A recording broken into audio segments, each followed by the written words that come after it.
ভাই আমাদের আর কি মুড সুইং হচ্ছে।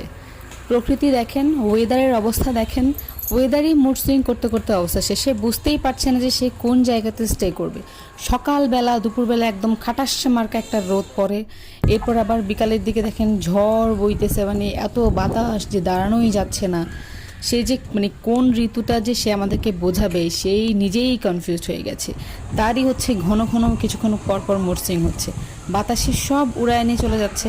এরপরে সন্ধ্যার দিকে দেখেন পুরা মানে কালো হয়ে গেছে, কিছুই দেখা যাচ্ছে না। রাস্তায় যে হাঁটবো মানে তারই অবস্থা নেই, একদম অন্ধকার হয়ে গেছে। তারপরে আবার যে এরপরে সন্ধ্যা হয়ে গেলে এরপরে ঝড়, মানে কি যে বৃষ্টি তুফান, একদম তুফানের মতো বৃষ্টি আসতেছে।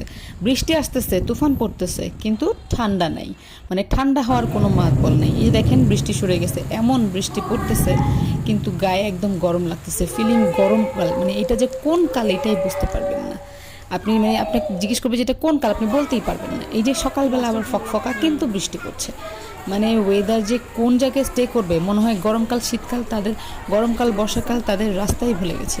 মানে মে মাসে এসে বর্ষাকাল হচ্ছে, চিন্তা করেন কি একটা অবস্থা।